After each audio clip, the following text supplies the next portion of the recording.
ഏത് ജോലി ഈ കഥാപാത്രങ്ങളൊക്കെ എടുത്തിട്ടുള്ളത്? ഇപ്പൊ ഈ പല പല ജോലികളിൽ പോയപ്പോഴാണല്ലോ പല പല ക്യാരക്ടേഴ്സിന് കിട്ടിയിട്ടുണ്ടാവുക.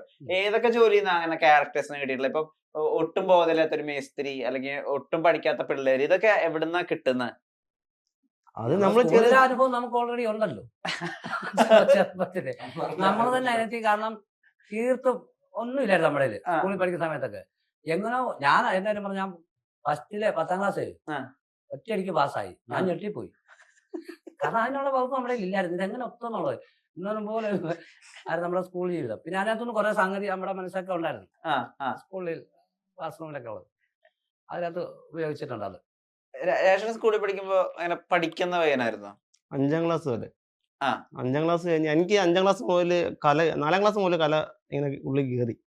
എന്തല്ല പിന്നെ അച്ഛൻ്റെ അമ്മയുടെ കുടുംബത്തിലൊന്നും ആർക്കും കലാവാസനയൊന്നുമില്ല. നമ്മൾ ആഗ്രഹം കൊണ്ട് കയറിയതാ. വർഷങ്ങൾക്ക് മുമ്പൊക്കെ നമ്മൾ സ്റ്റേജിന്റെ ഫ്രണ്ടിൽ പോയിരുന്ന് കാണുമ്പോൾ ഇവരെ ഒരുപാട് പേര് ആരാധിക്കാൻ വേണ്ടി വരുള്ളൂ. ഞാൻ അന്ന് പിന്നെ സെൽഫി ഞാൻ പറഞ്ഞത് കലാവാസന ഇവനിത് നശിപ്പിക്കും. അപ്പം അത് കഴിഞ്ഞിട്ട് നമ്മളിങ്ങനെ സ്റ്റേജിലൊക്കെ പരിപാടി കാണാനൊക്കെ പോകുമ്പോൾ ഫ്രണ്ടിൽ നിന്ന് കാണാൻ ഒരുപാട് അവരെടുത്ത് സ്നേഹിക്കാനും ഇവിടെയൊക്കെ കാര്യമാനൊക്കെ വരുമ്പോൾ നമുക്ക് അതുപോലെ ആയക്കൊള്ളാന്നൊരു ആഗ്രഹം ഉണ്ടായിരുന്നു ഉള്ളിൽ. പിന്നെ അത് എങ്ങനെ ആകണമെന്നൊന്നും നമുക്ക് അറിയില്ല. പിന്നെ അതുകൊണ്ട് ഞാൻ പാട്ട് സ്ക്രിപ്റ്റ് ഒക്കെ ഞാൻ അന്ന് പോലെ എഴുതാൻ തുടങ്ങി. എഴുത്തിലോട്ട് ഇതാക്കി. അപ്പൊ 5ാം ക്ലാസ് വരെ നല്ല രീതിയിൽ പഠിക്കുമായിരുന്നു. എന്റെ പഠിത്തം കണ്ടിട്ട് അച്ഛൻ പറഞ്ഞ എന്നെ കളക്ടർ ആക്കണം എന്നൊക്കെയാ പറഞ്ഞത്. സത്യം കാര്യമായിട്ട് പറഞ്ഞ അതുപോലെ 8ാം ക്ലാസ് ആയപ്പോ അച്ഛൻ പറഞ്ഞ് നിന്റെ ഒക്കെ കാലം വരുമ്പോ കൂന്താലിപ്പണി പോലും കാണത്തില്ല, ഒരു പിയൂണെങ്കിലും ആകാൻ പറഞ്ഞു. കാരണം അപ്പോഴത്തെ പഠിത്തമൊക്കെ വേറെ രീതിയിലാണ്. പിയൂണിലേക്ക് താത്ത്. പിന്നെ 10ാം ക്ലാസ് ഒക്കെ ആയപ്പോ ഞാൻ എന്നെ പിന്നെ ഐടിക്ക് പോണമൊന്നുമില്ല, ഞാൻ തോറ്റായിരുന്നു.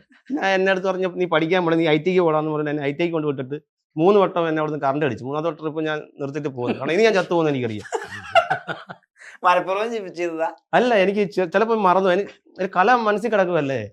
അപ്പൊ നമ്മൾ അതിന്റെ ചിന്തയോ കാര്യമൊക്കെ പറഞ്ഞിട്ട് ഇങ്ങനെയൊക്കെ കല എന്ന് പറയുന്നത് കലാവാസന. ആ കലയല്ല. അല്ലല്ല, അതിൽ പിടിക്കില്ല, വീട്ടിൽ കയറാറുള്ള. എനിക്ക് വീട്ടിൽ നല്ല സപ്പോർട്ടായിരുന്നു കേട്ടോ. ചേട്ടന്മാര് അവര് പരിപാടിക്കൊക്കെ എന്നെ അങ്ങോട്ട് കൊണ്ട് ഇറക്കിയത്. നമ്മള് 5ാം ക്ലാസ്സിലൊക്കെ പഠിക്കുന്ന സമയത്ത്, അല്ലെ 4ാം ക്ലാസ് പഠിക്കുന്ന സമയത്ത് ഇറങ്ങി. അന്ന് ഈ ട്രിപ്പിൾ എന്ന് പറഞ്ഞ ഇൻസ്ട്രുമെന്റ്, ട്രിപ്പിൾ അത് നമുക്ക് എടുക്കാനുള്ള കെപ്പില്ലാത്തോണ്ട് ചുമലിന് ഒരാളെ കൊണ്ടുപോകാൻ. അപ്പൊ അതുകൊണ്ട് സെറ്റ് ചെയ്ത് തരും, നമ്മൾ കൊണ്ടു. അങ്ങനെ നമ്മൾ ഈ ഫീൽഡിലോട്ട് ഇറങ്ങി. അപ്പൊ ചേട്ടന്മാരാണ് എന്നെ ഇങ്ങോട്ട് ഇറക്കിയത്. പിന്നെ അച്ഛനും അമ്മയ്ക്കും എല്ലാവർക്കും നല്ല താല്പര്യമായിരുന്നു, നല്ല സപ്പോർട്ടായിരുന്നു. പരിപാടി ഫീൽഡ് ഭയങ്കര ഇഷ്ടമാണ്. ഈ പാട്ട് പാടുന്നതായിരുന്നല്ലോ ഒരു ഏരിയ ഉണ്ടായിരുന്നത്. അപ്പൊ സ്കൂളിലൊക്കെ പഠിക്കുമ്പോഴേ ഇത് ഉണ്ടല്ലോ. സംഗീത കോളേജിൽ പഠിച്ചത്. സംഗീത കോളേജ്. അപ്പൊ അന്നോട്ട് ഈ സാധാരണഗതിയിൽ സ്കൂളിലും കോളേജിലൊക്കെ പാട്ട് പാടുന്ന ഒരാളുടെ അടുത്ത് പെൺകുട്ടികൾക്ക് വലിയ ഇഷ്ടവും സ്നേഹവും ക്രഷും ഒക്കെ ഉണ്ടാവുമല്ലോ. അങ്ങനത്തെ ഒരു ഏരിയ ഉണ്ടായിരുന്നു ജീവിതത്തില്? നമ്മുടെ അല്ല, നിന്റെ അങ്ങനെയൊക്കെ ഉണ്ടായിട്ടുണ്ട്. അതൊക്കെ ആ ഒരു വഴിക്ക് വിട്ടു പോയി. പിന്നെ പാട്ട് പാടുന്നത് ഞാന് 8ാം ക്ലാസ് മുതലാണ് ഞാൻ പാട്ടുകാരനാണെന്ന് ഞാനും ജനങ്ങൾ പറയുന്നത്. അതുവരെ വരയ്ക്ക് വരണം, പടം വരയ്ക്ക് വരണം. അതൊന്നും വെളിയിലൊന്നും പാടാനൊക്കെ ഭയങ്കര പേടി ഇതൊക്കെയാണ്. അപ്പൊ എങ്ങനെ ശരിക്കും പാടാനൊരു അവസരം വന്നത്? അവസരം വന്നതെന്ന് വെച്ചാൽ സ്കൂളിൽ ഇങ്ങനെ 8ാം ക്ലാസ്സിൽ തോറ്റു. 8ാം ക്ലാസ്സിൽ ഞാൻ തോറ്റു കേട്ടോ. തോറ്റു കഴിഞ്ഞപ്പോ ടീച്ചർമാര് പറഞ്ഞു അപ്പൊ പാഠങ്ങളൊക്കെ നമുക്ക് കാണാപ്പാഠമായി. അല്ല, ക്ലാസ് ആയിട്ട് ഇരിക്കുന്ന പാഠം ആ ഒരു പാഠം നമുക്ക് കാണാപ്പാഠം. അങ്ങനെ ഈ യൂത്ത് ഫെസ്റ്റിവൽ അവിടെ പിള്ളേരെ വെളിയിൽ കൊണ്ടുവന്നുണ്ട്. പാട്ട് മത്സരത്തിനും എഴുതാൻ അങ്ങനെ ഒരു പാട്ട് ഞാൻ അങ്ങ് എഴുതുക. ലളിതഗാനമൊന്നും എനിക്കറിയത്തില്ല. ഞാൻ സ്വന്തമായിട്ട് പാട്ട് എഴുതുക, അതിന് ട്യൂൺ ആക്കി അങ്ങ് പാടി, ചുമ്മാ പാടിയതാ.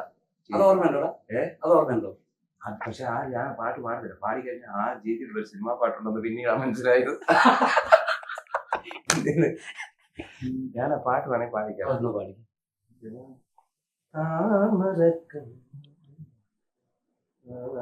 അല്ല, സന്ധ്യമയങ്ങും നേരം കാർന്നതില്ലാത്ത നേരം, ഇങ്ങനൊരു പാട്ടാണ്. പക്ഷെ അതും ഒരു അത്യാനോ സിനിമ പാട്ടുണ്ടെന്ന് വേറെ ചേട്ടനുള്ള സന്ധ്യമയങ്ങും നേരം അതാണ് എഴുതി. സന്ധ്യമയങ്ങും നേരം അങ്ങനെ ഒരു സാധനം. അതാണ് ശരിയാ. അതൊരു അതൊരു പാട്ടുണ്ട്. അത് പാടി. പക്ഷെ ഈ ടീച്ചർമാര് അവർക്ക് പറ്റിയ സംഗീതം ഒന്നും അറിയാത്തതുകൊണ്ടാന്ന് തോന്നി എനിക്ക് അവിടെ സ്കൂളിൽ ഫസ്റ്റ് അവിടുന്ന് സബ് ജില്ലയിൽ കൊണ്ടുപോവാം. അവിടെ ചെല്ലുമ്പോൾ നല്ലൊരു പാട്ട് വരാം. അതിന് നമ്മളെ ഒരു ഓർക്കസ്ട്ര ഉണ്ട് പത്തനംതിട്ട, സാരംഗം എന്ന് പറയുന്നത്. അങ്ങനെ പേര് പറയുന്നത് കുഴപ്പമില്ല. അവിടെ ചെന്ന് ഞാൻ സംഗീതം പഠിക്കും ടീച്ചറിന്റെ അടുത്ത്. അവിടെ ചെന്ന് ഫസ്റ്റ് ഒരു പാട്ട് ലൈറ്റ് മ്യൂസിക് പഠിച്ചു. അതിന് സ്കൂളിൽ പാടുന്ന ഫസ്റ്റ്. അത് ഭയങ്കര ഒരു ഇന്നാണെങ്കിൽ എന്തൊരു സാധനം പറഞ്ഞു നമുക്ക് അതുകൊണ്ട് ചേർത്തിട്ട് ഒറ്റ ഒരു ദിവസം കൊണ്ട് ആ ഒരു പാട്ട് വൈവാദ സൗവർണ്ണ സന്ധ്യയിൽ പൂക്കുന്ന വൈഡൂര്യ പുഷ്പങ്ങളേ തങ്കക്കതിർ മന്ദ ഹാസത്താലന്മനും വിൺചന്ദ്രബിംബമാക്കൂ വൈവാദ സൗവർണ്ണ സന്ധ്യയിൽ പൂക്കുന്ന വൈഡൂര്യ പുഷ്പം.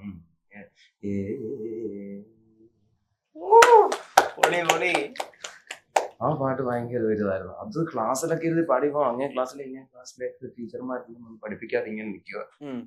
എന്നെ അടിക്കുന്ന കണക്ക് സാർ വരെ ഇങ്ങനെ വന്ന് നിൽക്കുക. പിന്നീട് ധൈര്യമായി സാർമാരുടെ അടുത്തൊക്കെ ഒരു ഭയങ്കര ബഹുമാനമായി. സാർമാർക്ക് എന്നോട് ഭയങ്കര സ്നേഹമായി.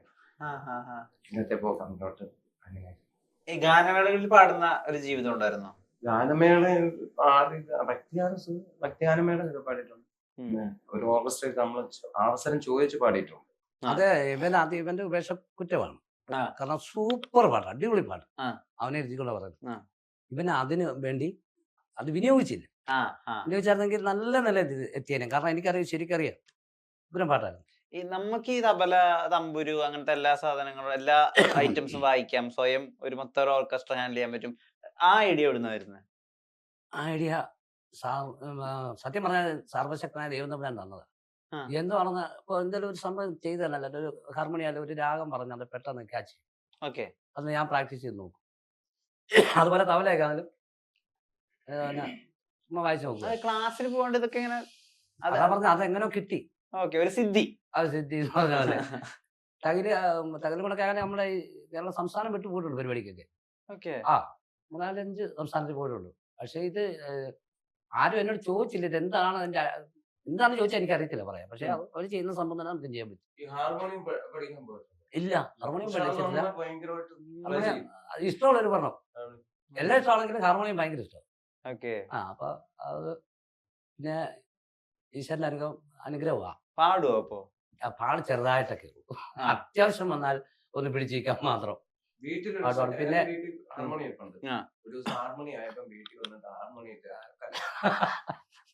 പിന്നെ വരയ്ക്കും കേട്ടോ, വര ചെറുതായിട്ടൊക്കെ ഉണ്ട്. നമ്മുടെ പെയിന്റിങ്ങിന്റെ വർക്ക് എന്ന് പറഞ്ഞാൽ ഈട്ടിയുടെ തേക്കിലൊക്കെ ഗ്രെയിൻസ് വരയ്ക്കുക, ഭിത്തിയിലൊക്കെ ചിത്രങ്ങൾ വരയ്ക്കുക, ഇതൊക്കെയായിരുന്നു നമ്മുടെ തൊഴില്. അത് അടിപൊളിയാണ് കേക്കിന്റെ. ഞങ്ങളെല്ലാം വർക്ക് ചെയ്തിട്ടുണ്ട്. രേഷന് ഈ സ്കിറ്റ് അല്ലാതെ, ഐ മീൻ അഭിനയം സ്റ്റേജ് അല്ലാതെ ഈ വരയ്ക്കുക, പാടുക അങ്ങനെയുള്ള ഒരു സംഭവം ഒന്നുമില്ല. എഴുത്തുണ്ട്, സ്ക്രിപ്റ്റ് ഒക്കെ എന്റെ ഒരുപാട് സ്ക്രിപ്റ്റ് ഒക്കെ പല ചാനലുകളും കളിച്ചിട്ടുണ്ട്. വലിയ ആർട്ടിസ്റ്റ് കളിച്ചിട്ടുണ്ട്, എഴുതി കൊടുത്തിട്ടുണ്ട്. പിന്നെ ഒരുപാട് ഷോർട്ട് ഫിലിമുകളൊക്കെ എഴുതി കൊടുത്തിട്ടുണ്ട്. പിന്നെ രാജേഷിനെ സംബന്ധിച്ച് നമ്മൾ പ്രതീക്ഷിക്കാത്ത കൗണ്ടർ അവനിങ്ങോട്ട് പറഞ്ഞത് ഞങ്ങൾ ഉച്ചകുത്തി കിടന്ന് ചിരിച്ചിട്ടുണ്ട്. സാധനങ്ങളൊക്കെ ഉണ്ടോ? ഉദാഹരണത്തിന് ഈ ഉച്ചി പൂക്കളുള്ള പഴം എന്ന് പറഞ്ഞ ഞങ്ങൾ സാധനം അടിച്ചു. ഞാൻ കേട്ട് ചിരിച്ച് വശങ്ങൾ വന്നു. അത് രാജേഷിന്റെയാണ്. അതുപോലെ സ്കിറ്റകത്ത് ഒരുപാട് സാധനമുണ്ട് രാജേഷിന്റെ. നല്ല പെട്ടെന്ന് ഐഡിയ കിട്ടും. ഈ സാധാരണ അടിക്കാത്ത കൗണ്ടറുകളൊക്കെ ഉണ്ടല്ലോ, ഇപ്പൊ ഈ ആപ്പിളിന്റെ കാര്യമൊക്കെ പറഞ്ഞാൽ ഈ കൗണ്ടറുകളുടെ ചിന്ത എവിടുന്ന വരുന്നത്? അതായത് നമ്മൾ സാധാരണ അങ്ങനെ കേൾക്കാത്ത കൗണ്ടറുകളാണല്ലോ അധികം വരുന്നത്. തമാശ. ഇപ്പം എനിക്ക് തോന്നി 4ന്റെ പട്ടിക 4 2 4 ആയാൽ ഇരിക്കും, 24 കടന്നാലും 4 നിന്നാലും 4. അത് ആ ചിന്ത എവിടുന്ന് വരുന്നത്? ഈ തമാശ സീരിയസ് ആയിട്ട് കാണുന്നുണ്ടോ? ഓക്കെ,